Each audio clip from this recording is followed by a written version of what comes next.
Halo guys, jumpa lagi bersamaku di channel Nonton Rusuh. Kali ini aku akan membahas sebuah film yang sangat tragis dan sedikit mengandung bawang. Film ini sukses membuat mimin termehek-mehek guys. Film ini menceritakan kehidupan suatu keluarga kecil kalangan menengah cenderung ke bawah. Mereka memiliki seorang gadis kecil yang menjadi korban kekerasan seksual. Dia diperlakukan secara tidak manusiawi oleh seorang pria bejat. Gadis belia ini harus merasakan kesedihan di usianya yang sangat muda. Bagaimana kisah selengkapnya? Langsung saja. Sedot.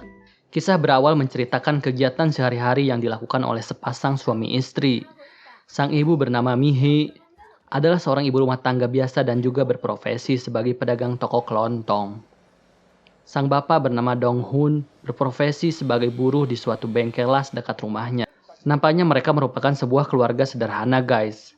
Saking sederhananya, Pak Dong Hun curhat ke temannya waktu mereka makan siang. Waktu di rumah, Pak Dong Hun hanya bisa makan nasi saja. Sementara itu, Bu Mihi sedang nongkrong bersama ibu-ibu wali murid di suatu warung nasi yang menyediakan daging anjing. Demi anaknya yang bisa diperhatikan oleh gurunya di sekolah, Mihi dipaksa tetangganya untuk mentraktir mereka. Walaupun dia tidak cukup punya uang untuk mentraktir, akhirnya Bu Mihi membayar traktiran itu dengan kartu kredit. Scene berikutnya menunjukkan Soun sang gadis cilik sedang berada di sekolahnya bersama teman ciliknya yang bernama Han Yong Suk. Mereka nampak akrab sekali. Suatu malam, Soun sedang mengerjakan PR matematika di rumahnya. Dia bilang ke ibunya bahwa ada satu soal yang tidak ia mengerti. Ia ingin bertanya kepada bapaknya yang sedang sibuk nonton pertandingan baseball di TV. Namun bapaknya tidak peduli dan hanya bilang ikutin aja apa kata ibumu. Pak Dong Hun benar-benar tak peduli dengan PR anaknya. Dia pun melanjutkan nonton baseball sambil makan mie.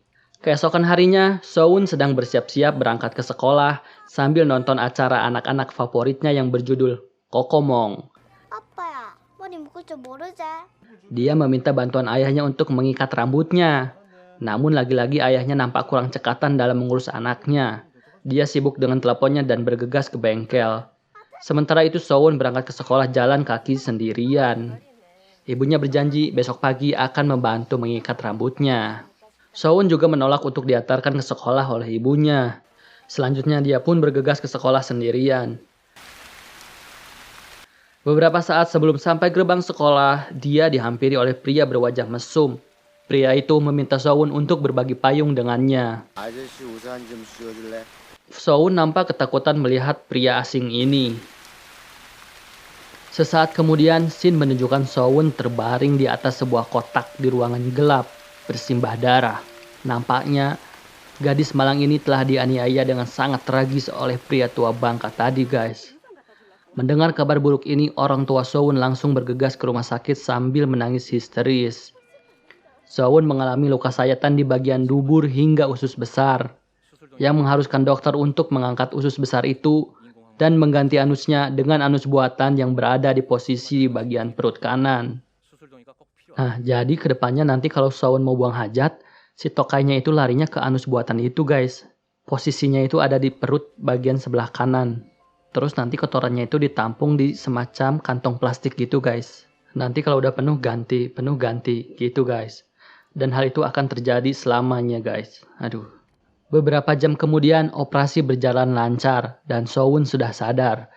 Dia sempat berbicara dengan ayahnya dan meminta dia segera menangkap pria jahat yang telah tega melakukan kekerasan ini kepadanya. Ayah Soun segera meminta bantuan polisi untuk melacak keberadaan sang pelaku. Polisi sebenarnya sudah memiliki beberapa calon tersangka, namun mereka kekurangan bukti. Satu-satunya bukti adalah kesaksian korban, yang artinya nanti Soun si gadis kecil ini yang sedang trauma akan dimintai keterangan atas kejadian yang menimpanya.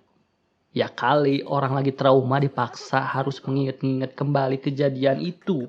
Apa nggak tambah sakit tuh bocil? Akhirnya dengan berat hati, orang tua Soun mengizinkan pemeriksaan itu. Soun dimintai keterangan oleh seorang ibu-ibu perwakilan dari Sunflower Center, semacam organisasi perlindungan anak akibat kekerasan seksual. Dengan sedikit rayuan dengan boneka kokomong kesukaannya, Soun mau berkomunikasi dengan mereka dan memberikan informasi yang mereka butuhkan, termasuk menunjukkan wajah si pelaku. Tak lama kemudian, polisi berhasil menangkap sang pelaku di kontrakannya, guys. Rumor ini pun mulai menyebar ke publik.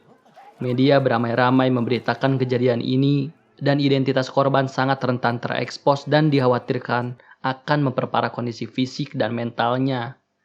Ayah Sowon menggendong anaknya dari kejaran para wartawan, sementara ibunya membantu menghadang para wartawan itu sampai jatuh pingsan. Diam-diam, ternyata ibu Sowon sedang mengandung dede bayi. Umur kandungannya sudah 5 bulan, guys. Beberapa lama kemudian, scene menunjukkan kondisi fisik Sowon mulai membaik, namun tidak dengan kondisi mentalnya. Dia cenderung menjadi pendiam dan tidak mau dekat dengan ayahnya. Sang ayah nampak sedih. Dia tidak bisa dekat dengan anaknya di saat seperti ini. Esok harinya, sang ayah mau membayar tagihan rumah sakit. Dia sudah menguras seluruh isi kantongnya. Namun masih tidak cukup untuk membayar seluruh tagihan. Akhirnya dia mendapat pinjaman dari sahabat dan rekan kerjanya yang baik hati bernama Gwansik. Istri Pak Gwansik pun datang menjenguk Ibu Sowon di rumah sakit. Dia membawakannya makanan dan baju ganti. Mereka beruntung sekali punya tetangga yang sangat baik hati, guys. Persidangan perdana pun digelar. Ayah Sowon ditemani tetangganya Gwansik dan para polisi.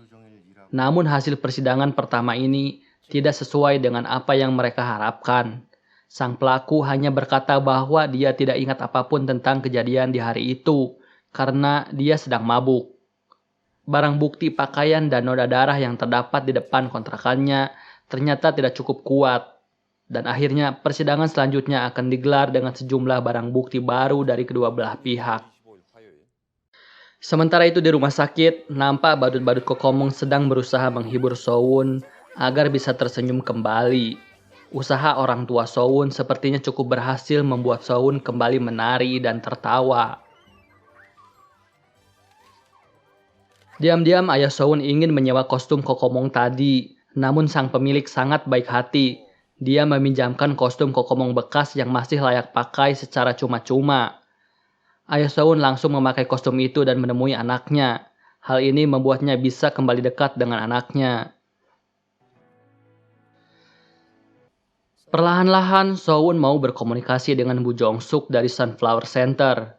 Dia mengungkapkan kekhawatirannya ketika nanti masuk sekolah lagi. Dia juga mempertanyakan kenapa dia dilahirkan.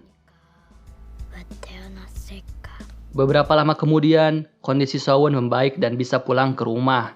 Menjelang kepulangannya, Bu Mirai tetangganya Sowon membantu membersihkan rumah Sowon setelah ditinggal berminggu-minggu oleh Sowon dan keluarganya. Teman-teman sekolah Sowon juga memberikan dukungan kepada Sowon melalui poster yang ditempel di kaca rumahnya. Mereka nampak sangat kompak menyambut kedatangan Sowon. Setibanya di rumah, teman sekolahnya Sowon yang gembil bernama Yongsuk menghampiri bapaknya Sowon. Dia menyesali kejadian yang menimpa Sowon. Seandainya dia berangkat bersama Sowon saat itu, kejadian itu tak akan pernah terjadi. Oh, so sweet. Keesokan harinya, Sowon sedang bersiap kembali ke sekolah untuk pertama kalinya setelah dia dirawat di rumah sakit.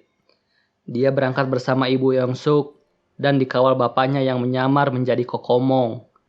Sang ayah juga berkoordinasi dengan pihak sekolah, meminta guru-gurunya untuk membantu mengawasi kondisi Sowon. Hari berikutnya, Yongsuk pulang dan berangkat bersama ke sekolah dengan Sowon.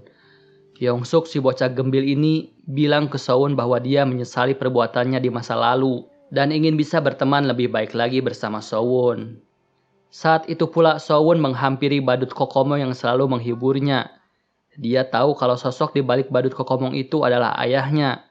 Nampaknya Sowon sudah mulai kembali dekat dengan ayahnya. Hari demi hari pun berlalu. Menjelang persidangan kedua, polisi yang membantu Sowon memberikan informasi tentang kemungkinan-kemungkinan yang akan terjadi di persidangan itu. Seandainya Sowon bisa hadir dan bersaksi di persidangan itu, sang pelaku akan tersudut. Namun hal ini lagi-lagi akan mengungkit ingatannya terhadap kejadian saat itu. Dan dikhawatirkan akan memperburuk kondisi Sowon. Dengan bukti-bukti yang ada saat ini, pelaku itu hanya akan diberikan hukuman selama 9 tahun penjara.